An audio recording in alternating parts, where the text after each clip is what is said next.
They told me to get off the porch, my own front porch, because it violated HOA sight lines. When I refused, they fined me, harassed my tenants, and even called the cops claiming unauthorized activity. But they had no idea that the lot their community pool sits on, I inherited it from my grandfather. They threatened to take away my porch. I shut down their pool in the middle of summer. And that was only the beginning that a Porch 2 farmy family built this place. My name's Jordan McAllister, and my house sits on the edge of a posh HO-run subdivision called Brookhaven Crest. I live in my grandfather's old farmhouse, built decades before the HOA ever existed. When developers expanded the area, they built around our family land. The McAllister name is still on 3 of the original property deeds, including one odd parcel behind the tennis courts. IT was quiet for a while, until Karen Whitmore became HOA president. Your porch violates our view policy. It started with a note. Your covered front porch violates neighborhood sightline standards. Please remove chairs, flags, and planters within 7 days or face fines. Excuse me, I don't even belong to the HOA. I emailed back politely, explaining, my property predates the HOA. I am not a dues-paying member, and my porch was built by my grandfather in 1978, fully compliant with county code. Her reply: Brookhaven Crest is a visual community. Exceptions will not be tolerated. The harassment escalated soon. I started getting daily notices taped to my mailbox, fines that I legally didn't owe, HOA reps trespassing to take pictures of my porch. Worse, I own 2 small rental homes on the edge of the subdivision, and my tenants started receiving vague threats about lease violations. Then came the final straw. Point 2, HOA members called the police, saying I was illegally occupying structure. The responding officer? He laughed when I showed him the deed and tax records, but I was done playing nice. They forgot what that empty lot meant. Remember that weird parcel behind the tennis courts? The one with the community pool, playground, and clubhouse. That's lot 48B. And it's still in my name. The original developer leased it from my grandfather for $1 per year in perpetuity. A handshake deal that expired the moment the developer sold the HOA rights. Karen had no clue. She just assumed it belonged to the HOA, until I paid a visit to the county registrar and pulled every piece of paper tied to that lot. The certified letter that hit like lightning. A week later, I sent a letter, certified, notarized, to the HOA board. Effective immediately, Brookhaven HOA is trespassing on lot 48B. All amenities on this parcel must be vacated within 10 business days or face legal action. Karen blew up my inbox. You can't do this. This is community property. We've paid to maintain it for years. My reply: you should have checked who you were dealing with before calling the cops on my porch. Then I changed the locks on the pool gate.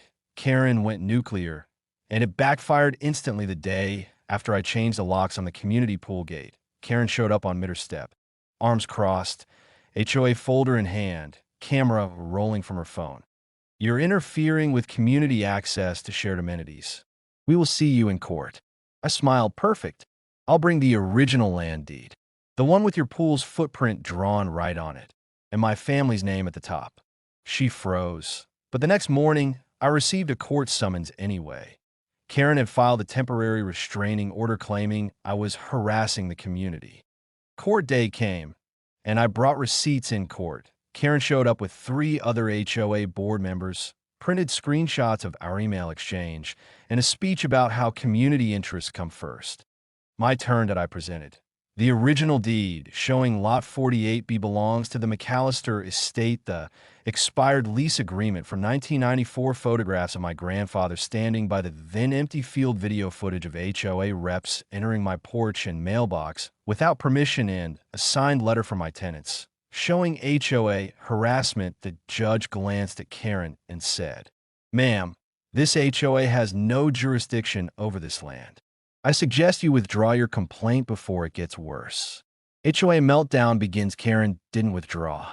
She doubled down, which meant the judge had to issue a legal ruling affirming that I was not subject to HOA authority. The HOA had illegally used private land for a pool and clubhouse, and I had full rights to terminate public access or release the land at fair market value. The ruling made the local news. That weekend, the HOA's Facebook group imploded. Parents angry their kids had no pool for summer residents, demanding to know why this wasn't discovered sooner. A petition to remove the entire board. And guess who shared the court transcript with every household? Me.my offer. Buy back the pool lot. If you can afford it. 2 days later, I sent a formal letter to the interim HOA treasurer. I am open to releasing Lot 48B under a new contract for $30,000 per year, with liability transferred to the HOA and zero grandfather privileges. They laughed at first, but then came reality. Insurance canceled coverage for the pool once they found out it wasn't legally theirs. Contractors refused to service it, and the county cited them for code violations. Since they'd altered private land without permission suddenly, $30,000 per year didn't sound so bad. What I did with the landy gave them one final offer.